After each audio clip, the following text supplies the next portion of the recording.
But it was the same people that we told this thing is going astray. Let's fight now. Let's not wait until it grows wings and horns and other things. Let's fight now. Said, there is time limit. Time limit. When you are seeing all these horns growing, going for you, you're talking about time limit. The earlier we confront this thing, the better. Now it's already a huge monster. Yes, 2 days back, the Katonga faction held a press conference where KIZZA Besigye came out to hail General OTAFIIRE for coming out and fighting the monster in General MUHOOZI. For a long period of time, General OTAFIIRE has come out to say that he's not ready for MUHOOZI project and that he will support General Museveni until he dies. And by supporting General Museveni, he has continued to fire salvos to MUHOOZI, the first son, but also to his supporters. And also, the MUHOOZI project has continued to try and fight him in Ruhinda. During a press conference, KIZZA Besigye came out to hail OTAFIIRE to say that he used to tell him to fight the monster in MUHOOZI before it grew to this extent. So in this episode, I've come to talk about why Besigye has come out to hail OTAFIIRE for fighting the MUHOOZI project, what it means for a country, and most importantly, the study materials we can learn from the politics of our nation. But before I do this, I want to let you know that if you're new to this channel, please subscribe. And if you're watching this video from a different platform, please head on to YouTube, type in Sula Mawagali. There is a lot of content of this nature.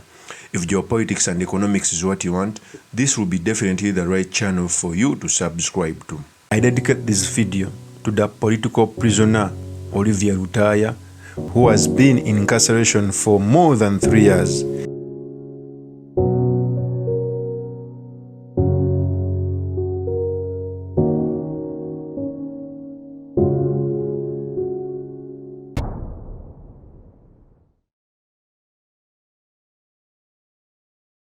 So during a presser, KIZZA Besigye came out to hail OTAFIIRE, saying that he is on the right track in his bid to fight MUHOOZI. We all know that Uganda has reached a stage of talking about transition, putting into context that we have a leader in General Kaguta Museveni who has been at the helm close to 40 years. There are few presidents which have ruled their country for such number of years. And we all remember Uganda as a country have never had a peaceful transfer of power. That has been a bedrock of our insecurity and turmoil in the country since independence. During a presser, KIZZA Besigye had this to say. Here is the tape. These days I've been seeing my brother General OTAFIIRE, lamenting, saying, how can you bequeath the leadership of Uganda to your son? This is unfair. Me, I am not going to bequeath my constituency to my son. Why are you doing this?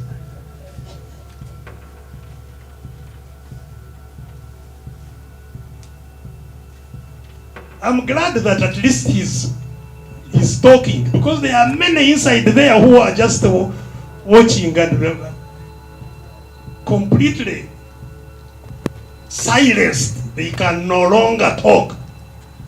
At least he's now still talking.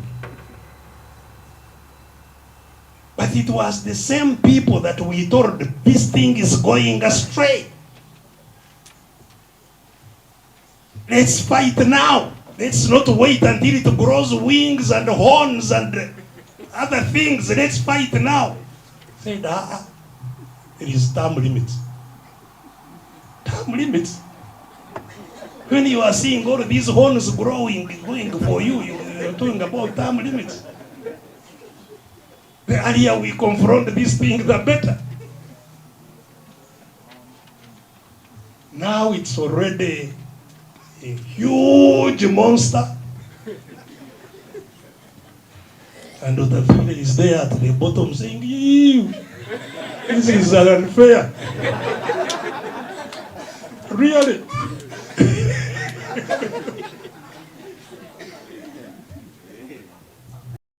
That is KIZZA Besigye.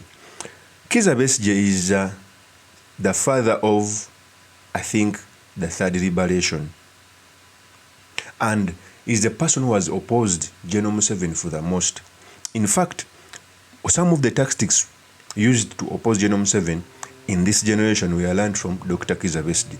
The resilience, not giving up, the sacrifice. So he came out and made that statement, calling out OTAFIIRE and supporting him for continuing to fight General MUHOOZI Kainerugaba. It's now more evident that General Museveni wishes his son to take over from him. But unfortunately, the Baganda say that embwa enjizzi ezaala enkolya. Normally, a strong dog gives birth to weak dogs. And in this context, there is no doubt that General Museveni is among geniuses who has ever ruled this country. His rule can be put on debate because he's a dictator, doesn't follow the constitution. But any person who rules a country for more than 40 years, he has a unique strategy. Okay, he's a dictator, but he gave birth to a person who knows nothing about administration, who knows nothing about intelligence, who knows nothing about life. Okay, this is why even historians are confronting General MUHOOZI Kainerugaba, because his oblivion of Uganda, his oblivion of the fact that he cannot and he will never be president of this country. Okay. Secondly, I think even the historians see now that they were supposed to be the one in the queue, because at least after General Museveni, they thought that they will be the one to take over from General Museveni, from Amama Mbabazi, OTAFIIRE, etc. So they see that the chance for transiting is near, and they don't see any chance of them taking over from General Museveni, because General Museveni is hell-bent on making his son the successor. I don't think that even General MUHOOZI wants to be president. These are ideas which were put in his head by his father or by the state, so that they can continue holding on to power to keep their loot and riches. But he doesn't have the capacity, the intellectual capacity to lead this nation. You can even see on the people he appoints in the PLF or in the MUHOOZI project. It lacks nothing. So by Besigye coming out to say that he hails OTAFIIRE is indeed confirming. Okay, and I think very many people in government see this, but because of not wanting to sacrifice, because of not wanting to let go of the bread they get in government, they are ending up selling our country. Because trust me, there are some countries which have ever been in this scenario. There are some countries. We all remember Libya. Saif al-Islam, the first son, wanted to be president.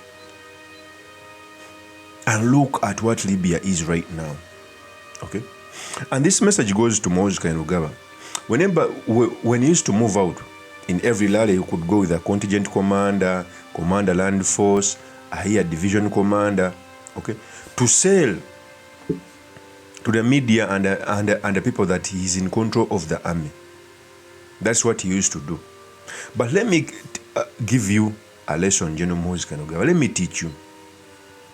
Those contingent commander, division commanders, and the army you move around when you are doing your barazas, they are around you because of General Museveni.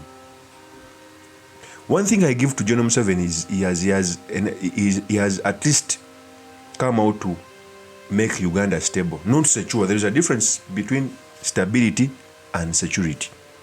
He has made Uganda stable, but not secure. For those who don't understand the difference, let me first dive into this. Stability means that we have spent a lot of time without having a major war, a civil war in the country. Insecurity means you can be stable without having a major war, but of course the mapanga killings, theft, kidnaps and what. So Uganda is stable, but it is not secure. So those generals around MUHOOZI Kainerugaba are with you because of General Museveni. The day General Museveni will go, you will know that those are not your friends. And we've seen this. The people who cut off Samuel Doe's ear were the same people in the army who used to salute him. The transitional government in Libya, the head of the army, was the same person who was a friend to Gaddafi and the first son Salif Islam. In fact, when they killed Gaddafi, they also wanted to kill Salif al-Islam.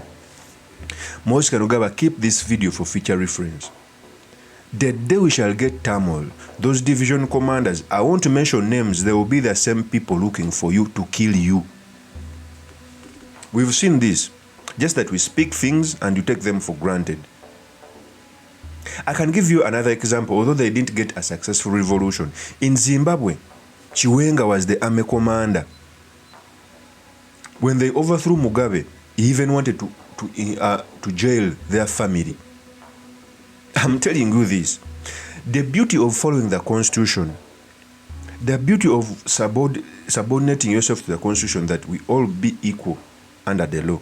The beauty and the worst case scenario of breaking the constitution is when things turn to east. You would want the constitution to come for your help, and one day you will not be able to grasp the constitution. I know history tells us that we have never had a peaceful transfer of power, and by the look of things, General Museveni is nearing exit. I know for sure those your friends who surround you, division commanders, army commanders, I won't mention names, they will be the same person to look for you. And if they get any chance, they will eat you alive, because you've set a precedent that you are that an army person can involve in partisan politics. You've set a precedent that a person like KIZZA Besigye is in exile. And even people who are supposed to nurture the country, who are supposed to show the way, they're on the bandwagon. They are telling you yes, yes. Normally the people who are telling you yes, yes, like Balaam, they are not your real friends. Your real friends are like us, who are telling you the truth. OTAFIIRE, who are tell you the partial truth. Although I also think OTAFIIRE is a hypocrite, but he's telling you the real truth. I don't have. Some people give an example of different first sons becoming presidents, and they tend to speak about Uhuru. Uhuru became president after almost 30 years after the death of his father. In fact, Uhuru's becoming of president, little can be attributed to being the first son, because he fought his way out. But this issue of entitlement, of saying that you must take over from your father, must be dropped, because you are playing with the country. Of course, that's my opinion. Do drop me your comments by commenting about this. Thank you very much for listening in. If this is your first time on this YouTube channel, I implore you to subscribe, like and comment, so that I can be motivated to do more of such videos. I'll see you on another one. Peace.